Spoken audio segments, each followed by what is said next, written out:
We've got a lot to talk about today, including some GPU deals, CPU deals, and a whole bunch of other GPU-related news. Let's start with the deals, though, because these could disappear, time sensitive.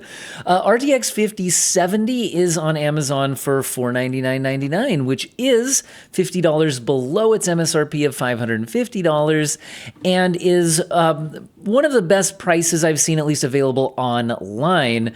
And so, I mean, we could see this price again around Black Friday. Why is it available below MSRP? Well, there is heavily rumored to be Super Series cards coming for the 5070, 5070 Ti, and 5080. But the latest rumors have those sometime in Q1 of 2026, but some rumors even pushing it towards the end of Q1 2026, which is still a ways away if you're looking for a GPU right now. And the 5070 Super is rumored to be 18 gigabytes of VRAM. This is only 12. That being said, in the vast majority of current titles, 12 gigabytes is enough for 1440p and 1080p. In certain titles, the absolute maximum settings do go beyond 12, but some small tweaks do get you back within that 12 gigabyte VRAM buffer. Now, if you are looking for 16 gigabytes, there is the AMD options with the 9070. I've seen it come down to 560 recently, which is better than it usually is, but that still is, significantly more money. For similar levels of performance, the 9070 tends to be about 9% faster in my testing. So in this case, it's basically about 10% more money for about 10% more performance to get the 9070. Does get you the 16 gigabytes of VRAM, loses out on the Nvidia, ecosystem and feature set. Make up your mind, but this is a pretty reasonable deal for a $500 graphics card. Yes, it would be nice if it had more VRAM. Now, on the CPU side of things, the 7800X3D doesn't really have caveats, but other than there are less expensive CPUs. Speaking of which, 7600X at $150 and Ryzen 5 5500 at $55. But let's talk about the 7800X 3D first.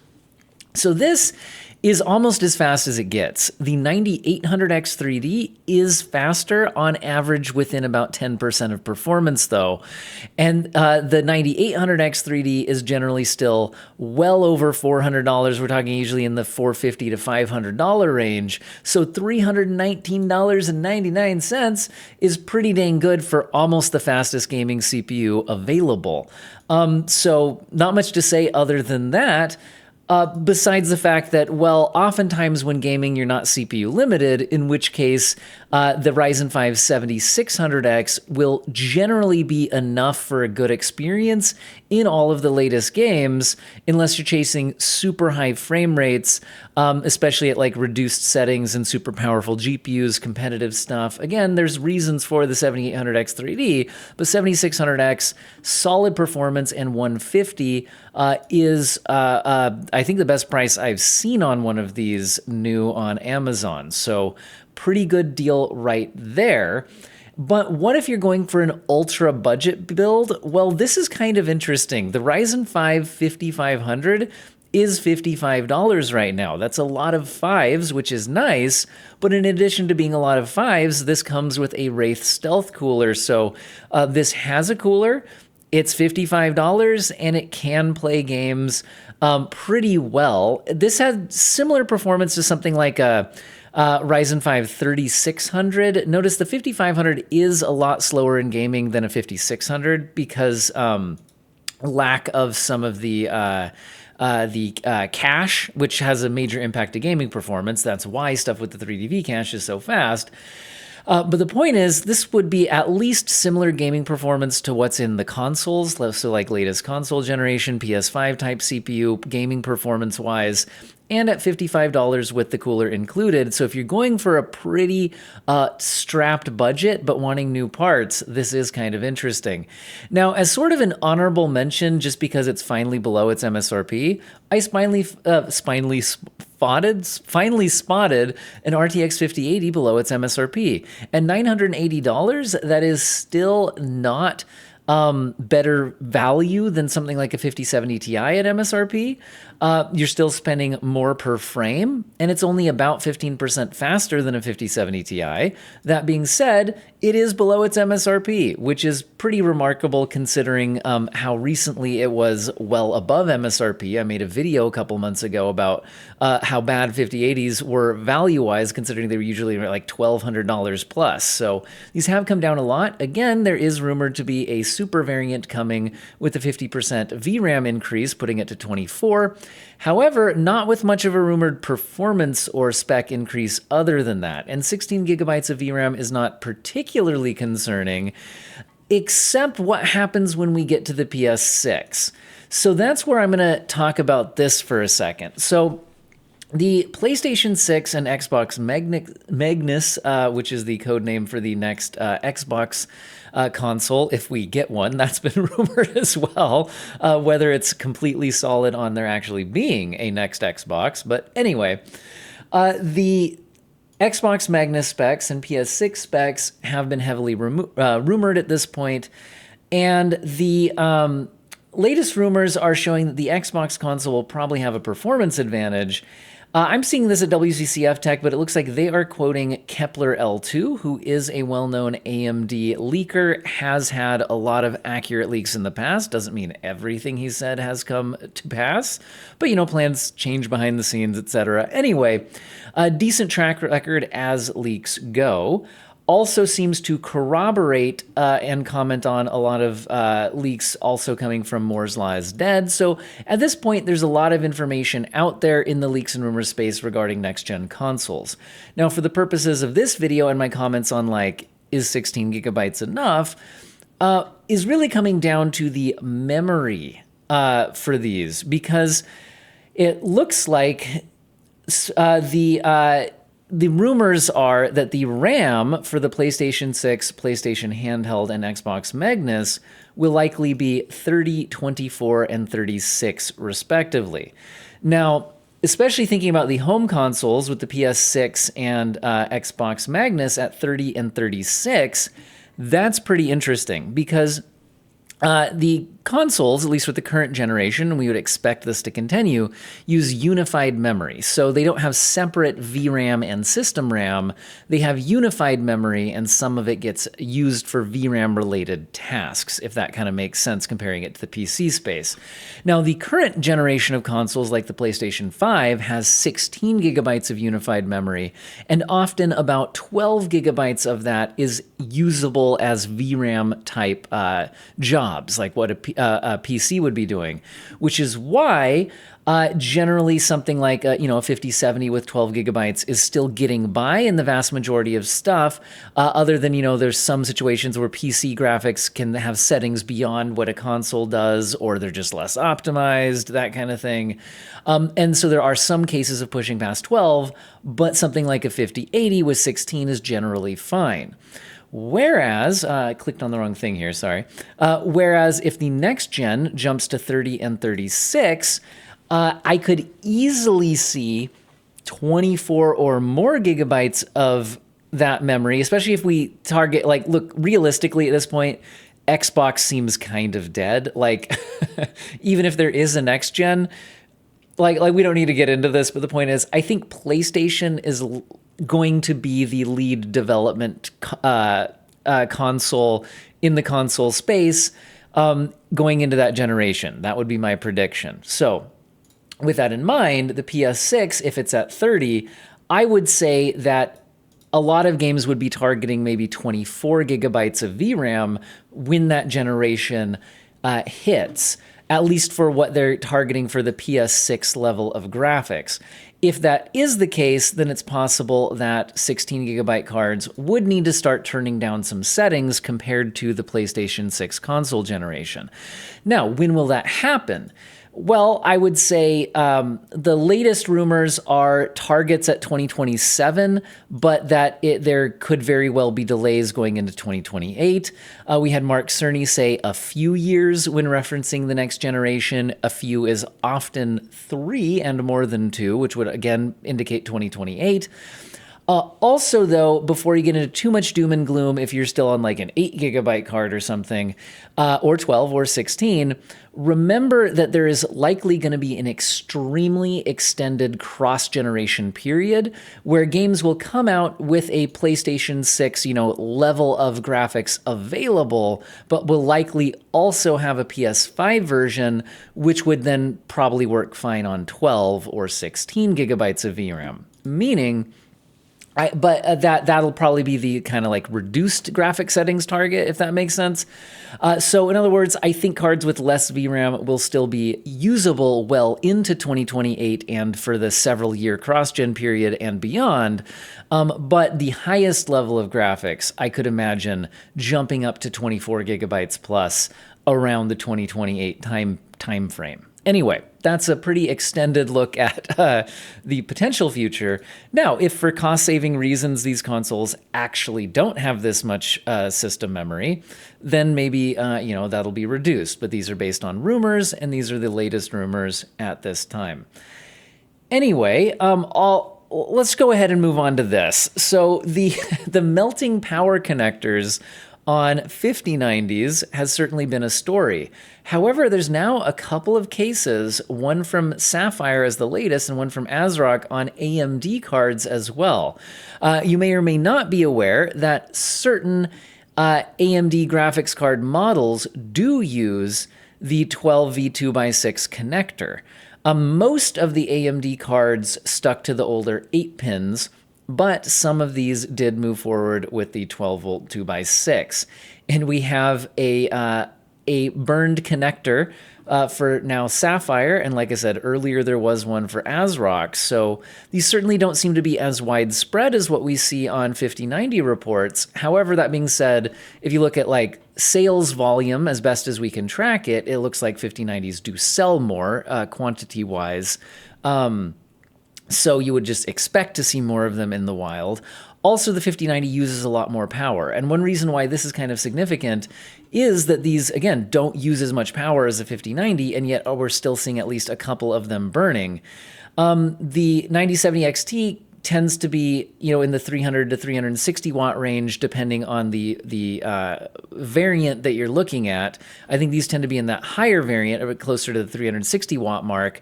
But a 5090 can go up to around 600 watts. So anyway, there's certainly a difference there. Now, speaking of which, it's not like the 50 series cards have just stopped showing burned connectors.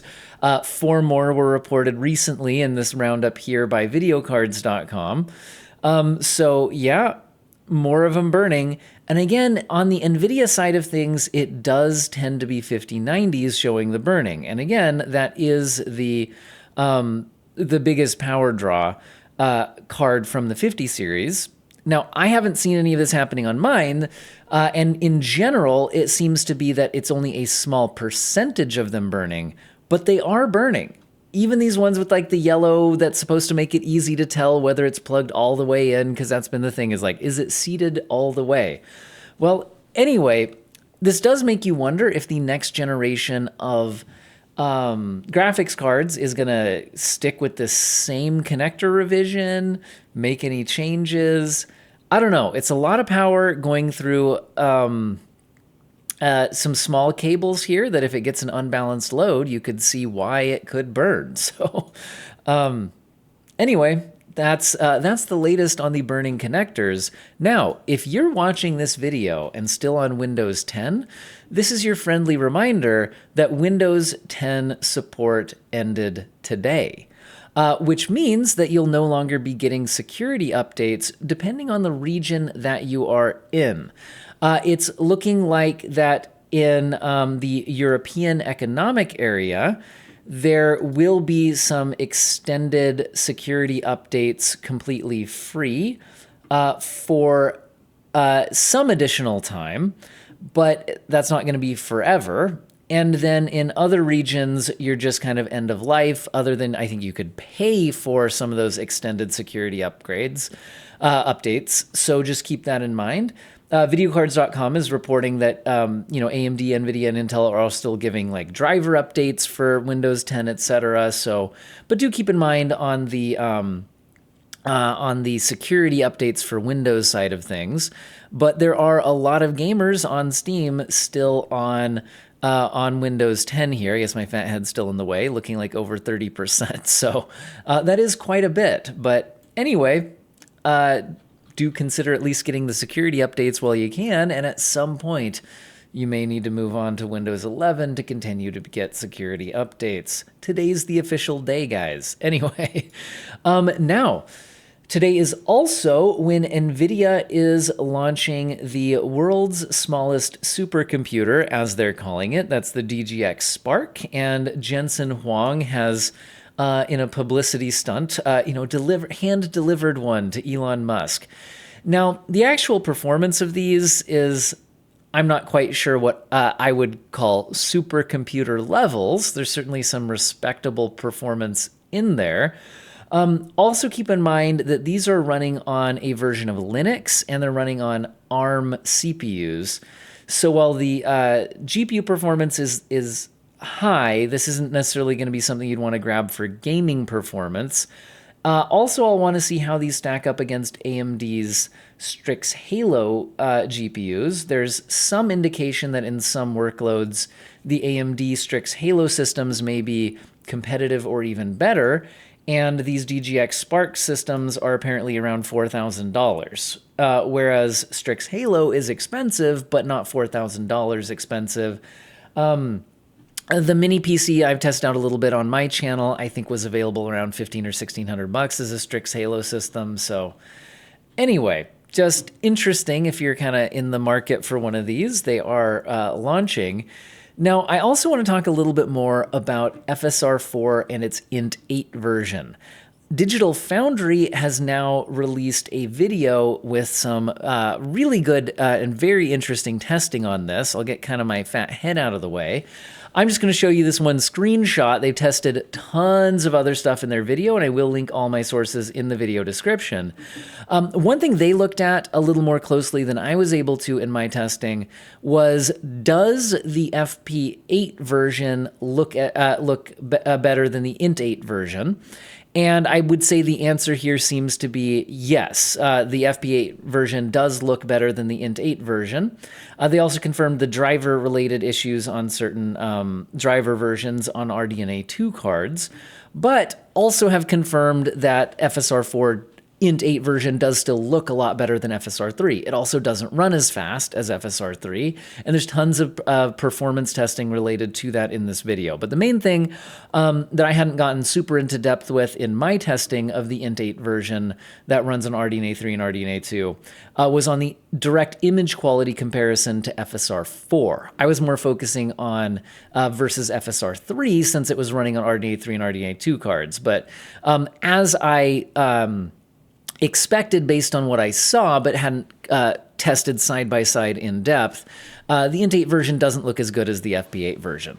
Now, the advantage here is that it runs on RDNA 2 and RDNA 3, whereas the FP8 version doesn't. But this clearly looks like a, not quite as good looking as the actual FP8 version. Again, though, check out this video for a lot of interesting side-by-side testing, including simulating what this would look like on a PS5 or an Xbox Series X. For the PS5, the simulation is basically a bunch of strobing flashes of brokenness because the PS5 doesn't run an actual RDNA 2 GPU. It's a bit of a cross between RDNA 2 and RDNA 1 and doesn't actually have the Int 8 support. Now, to be clear, Digital Foundry can't actually test this on PlayStation hardware. They use the most similar GPU on the PC space to test this out.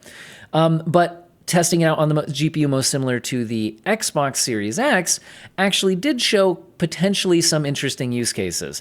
Because the performance isn't as good as FSR3, you have to use a more aggressive upscale than FSR3 to achieve the same performance, but because the quality is better than what FSR3 is able to do, it's possible that even using a lower internal rendering resolution produces a better result at the same frame rate on something like Series X class hardware. So interesting stuff. Again, check out the video for the full details on that. I think they did a really good job with this and were able to test some of the things I wasn't able to get to in my testing of this. If you're totally out of the loop on all of this, reminder, I've done several videos here. Basically, FSR4 is not officially available on RDNA 2 or RDNA 3 GPUs, but they accidentally leaked the source code of a int8 version that does run on them, but it's an unofficial thing. You have to mod it in, etc. Anyway, so let's move on to the next news topic, which is just saying that there are some screenshots of a path-traced version of GTA 4 based on RTX Remix. Now, this only has a few screenshots at this point because apparently to get this build, which is not fully compatible and working yet, you have to be part of a Patreon for, is it XOXOR4D? I'm unfamiliar with the creator, but it looks like they are working on this, and it looks pretty interesting with the screenshots, looking at what path tracing can do for GTA 4 visuals.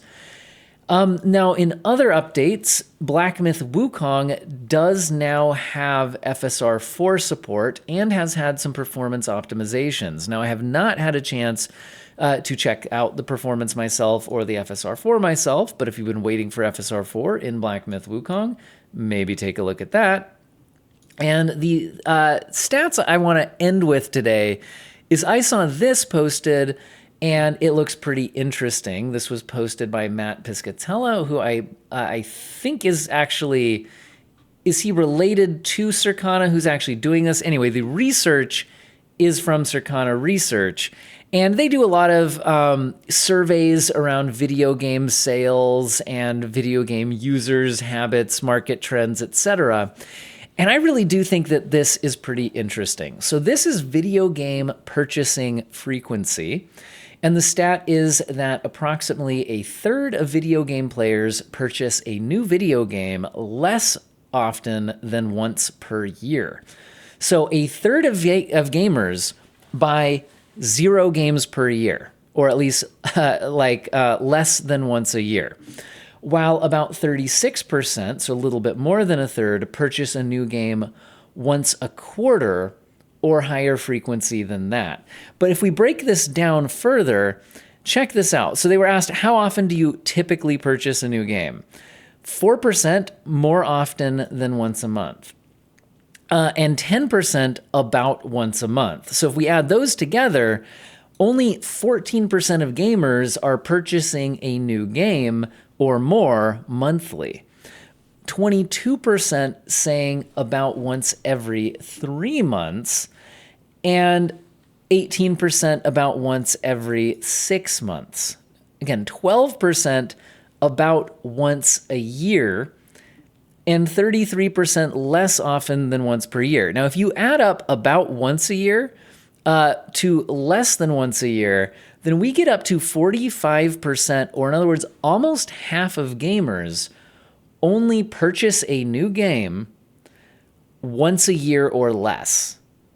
That's really interesting. And I think that, again, we need to be clear that, somebody playing a free-to-play game and purchasing microtransactions would not count as somebody purchasing a new game. So I think that when you look at stats like this, and then you look at something like Game Pass, for example, which has now tried to ask for $30 a month, if you look at where people, like how much people are actually spending on buying games, if you're buying a new game, and let's call it maybe a AAA game for around a $60 price, if about half of gamers are only buying a new game once a year or less, and now suddenly you're trying to ask $30 a month, which is basically buying a new game about every other month, look at how that fits into people's gaming purchasing habits. Like, it just doesn't seem to make sense, right? Where, with that amount of money that you're asking for that. Like that suddenly goes way up there. Now, again, though, that's kind of just some rough thoughts on how this relates to that Game Pass price hike, where you also have like maybe some of the people responding to this are not buying games frequently because they subscribe to Game Pass, and that's not purchasing a game, but they get to play a bunch of stuff. But I think more likely what a lot of this is a bunch of people are just playing live service games. And they just play those over and over again and just occasionally buy something else that happens to grab their attention. And that's where they're at. So I'm just curious where you guys stack up into this, because I would guess that people who watch a channel like mine might certainly be in the more enthusiast crowd, and maybe purchase things more frequently. But yeah, this is really interesting. And I'm curious how this stacks up to long-term trends, because I'm wondering if you looked at 5, 10, 15, 20 years ago, kind of in increments like that, if we've seen this trending down or trending up or staying the same. My guess is that with the rise of like free-to-play and live service stuff, that people are probably purchasing games less frequently. Also, to be clear, the people being surveyed are identified as gamers. This is not the general public, so asking gamers, people who game, their purchase frequency, not just the general public, where obviously some people just wouldn't game at all and wouldn't buy any games.